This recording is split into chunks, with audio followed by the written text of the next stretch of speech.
Dear Diamonds and fellow Diamonds in a row. Did you know that in Wuthering Waves, some 4-star weapons surpass the standard banner 5-star weapons when it comes to certain characters? In the pre-registration rewards, not only do we get 20 free pulls, but also a free 4-star weapon of our own choosing. As a lot of us know, in level 45, you get a standard banner 5-star weapon of your own choosing. Standard banner stuff is bound to be power crept over time. However, in Genshin, we've seen that some weapons from the standard banner can age quite well. They will never be as strong as the limited weapons, but they can always remain as reliable stat sticks for your account. So you choosing the correct 5-star weapon can help your account tremendously. So today I want to talk about the best options every character has, so we can conclude what is the best weapon that has immediate and future value for your account. But signature weapons are way better and you have a 100% chance to get them. They are indeed. And yes, the best wishing strategy in Wuthering Waves just might be to save a lot more than you used to say in Genshin and Star Rail, so you can pull for the character and its signature to take full advantage of the 100% guarantee that the weapon banner offers. But for free-to-play and free-to-play plus, that may be more difficult if you plan to have a lot of units built, especially since endgame content requires a lot more characters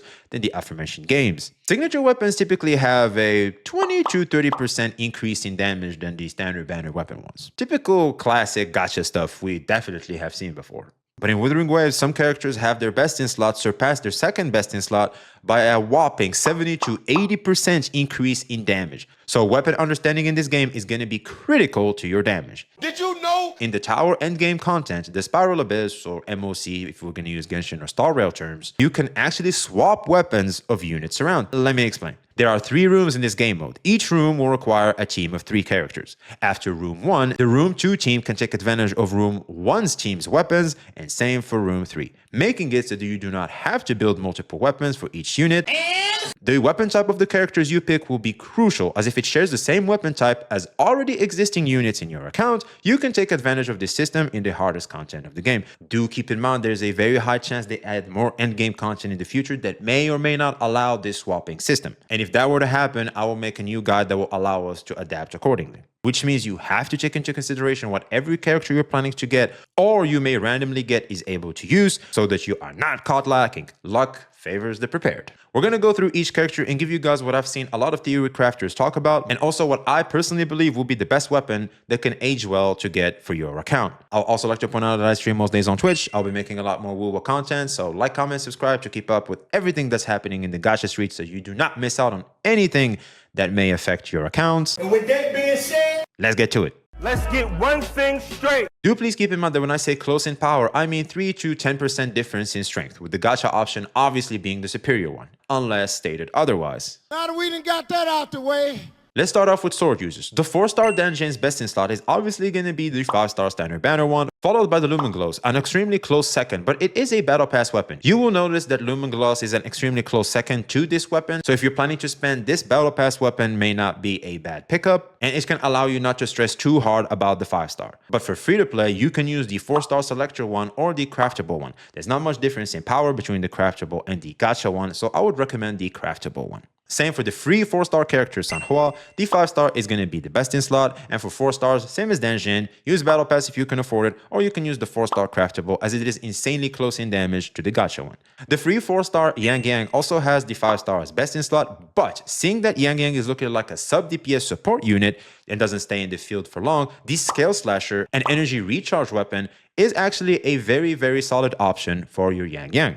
For your rover, the 5-star is going to be best in slot. The second best 4-star is going to be your Lumen Gloss or the Scale Slasher, because his outro ability seems to be worth it. Basically, energy recharge is somewhat worth it on your rover, so Scale Slasher just might be a good option for your rover. And do not sleep on rover, he actually dishes out good damage, so picking up the 5-star weapon for him just might be a good idea. next. For Broadblade, Claymore users in Genshin terms, the 5-star standard banner character Kacharo's best in slot is obviously going to be the Jian signature weapon, Verdant Summit, followed by the battle pass weapon, Autumn Trace. If you can't afford those, fret not, the 5-star standard banner weapon is actually third. For free to play, shockingly, the craftable weapon actually out DPSs the gacha 4-star by a few percentages. So if you're free to play and you're picking up Kacharo, this is even more incentive to actually might want to consider picking up Kacharo from the standard banner. Jian is going to be our first limited 5-star character in the game. Like Kacharo, best in slot is his own signature, followed up by the battle pass Autumn Trace. Razor Shaper is going to be the third, and craftable out DPSing the gacha weapon yet again for Jian. For the 4-star Tauki, Damn. those are big. Best in slot is Dauntless Evernight, followed by the craftable Broadblade 41. I personally wouldn't stress over slapping a 5-star weapon on her. You can just use the craftable one while you try to get her best in slot, because contrary to a lot of units, Tauki actually scales off defense, signaling that she can take a lot of punishment. That must have been done on purpose. The Battle Pass weapon Autumn Trace seems to be pretty tempting, I'm not gonna lie. Like, just surpassing the 5-star standard banner weapon just like that is... That's some fucked up shit. But hey, at least now we do not have to stress over picking up the 5-star Broadblade. On to the next one. Gauntlets. Let's start with the character that caught the eyes of many. Everyone's favorite gauntlet user, Jianshin. But my favorite is Ling Yan first. Shut up, bitch! For the standard banner 5-star character Jianshin, I would like to remind you guys that there's a lot of talk about her kit being reworked, so this might change in the future. If those changes make it so that her weapon options change, I will make an updated video on her. Currently though, for Jianshin, the Stonered Battle Pass Gauntlet is her best in slot, followed by the standard 5-star weapon. For free to play, the craftable weapon is okay. Her kit does require a lot of energy, but the Hollow Mirage might be a good 4-star weapon option. You might want to try to snipe if your team can generate enough energy for her, because her energy cost is pretty high. Ling Yan is the opposite of Jianshin, has the standard banner 5-star as best in slot, followed by the Stonered, the battle pass weapon. For free to play options, the craftable one can make do just fine while you try to get a Hollow Mirage. Yuanwu is going to be the free to play Giga Chad, because not only can you get him for free, but his best in slot is also free, being one of the 4 stars you can get from pre-registration, the Amity Accord. Don't even try to look around, this is literally his best in slot, the weapon is free, he is free, do not sleep on his damage, he is actually pretty good, so I would highly recommend you to consider the Amity Accord for your free Yuanwu, because he can actually dish out some very respectable damage, and it's all free. Next! Rectifier, or Catalyst in Genshin terms, starting off with our free 4-star healer, Baiji. Her best in slot is going to be the pre-register weapon, Comet Flare. The 3-star weapon, Original Type 5, works just fine if you want to get the Yuanwu's weapon, and I do believe that is the best way to go forward, as we're probably going to have new 4-star healers being introduced into the game, probably quickly power creeping Baiji. I hope not, I'll love her design, but if we're going to be realistic, that is very likely to happen. For the 5-star standard banner character Encore, her best in slot is obviously going to be the Yinlin signature weapon, with the 5-star standard weapon being second, followed by Augment, the battle pass weapon. For free to play, good news, the craftable weapon is very close in power to the battle pass weapon and the other gacha option, so I would very much recommend you using the craftable weapon. For the standard banner 5-star character Verena, Oh shit, it's this motherfucker! like Baiji, the Comet Flare is seemingly the best in slot for healers, or if you want to main DPS her, you can use the 5-star standard banner weapon, but if you do that,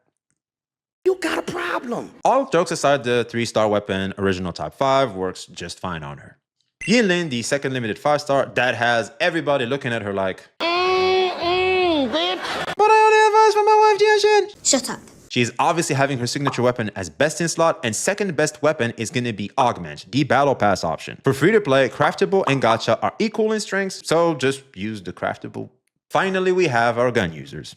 Hot one in the ass! We got guns and shit! The 4-star Alto's best in slot is going to be the 5-star standard banner weapon, followed by the 4-star Cadenza. The 5-star works pretty well on him because Alto is a support unit, but you probably will have it on him for its passive, which personally seems a bit of a waste on him, I'm not gonna lie. Cadenza seems to be a better option. He requires a lot of energy for him to basically shine. The free 4-star Chichia also has the standard banner 5-star as best in slot, followed by Undying Flame, the free pre-register weapon. The craftable is very close in strength, so I would just recommend you use the craftable and use the selector for other options that we've seen before. And finally, for the 4-star character Mortefi, the standard banner 5-star for best in slot, and the battle pass weapon Underworld being second. Again, craftable is very similar in strength, so just use that. Now that we covered each character's options, let's see who will have the best immediate and future value. If you've been paying attention, you might have noticed there's no standard or limited 5-star characters for swords and guns. Only the Rover for swords, but let's face it, It don't count! those two weapons, as you can see, are powerful best in slots for existing 4-star characters. On top of that! They're the only weapons that have crit stats. Those are always very valuable in games like these. I ain't even done yet. Talk in the Streets is there's an incredibly high chance that the next characters after Yin Lin in 1.1 are probably going to be sword and gun users, which would make a lot of sense because we actually don't have dedicated 5-star characters to these weapon types. Rover again don't count. With that in mind and these being valuable stat sticks, those future units can take advantage of these quite well and might save you the trouble of pulling for their signature weapon. Both the 5-star sword Emerald Genesis and the 5-star gun Static Mist are going to be your best options. But if you want the best one for your accounts for immediate and future value, I cannot stress enough that the Emerald of Genesis will cover both immediate and future value. The gun won't give you a lot of DPS because the characters we have in the gun roster just aren't really well dedicated DPSs. However, the sword already has some, and you can have a lot of immediate value. Plus, you have future value as soon as a dedicated 5-star limited character comes to the game and can obviously use this because it literally has crit rate on it and stacks up attack, making it that the Emerald of Genesis is the smartest and best choice for your account. Obviously, you can disregard all this and you can always just pick the character you want and throw the best in slot on him and just play the game like nothing really stops you. But if you want to make an informative decision, the sword Emerald of Genesis is the way to go. If you like these and you'd like to see more of these, let me know in the comments below. I will obviously keep you guys in touch with everything that's happening in the gacha streets. So like, comment, subscribe. I will see you on the next one. See ya.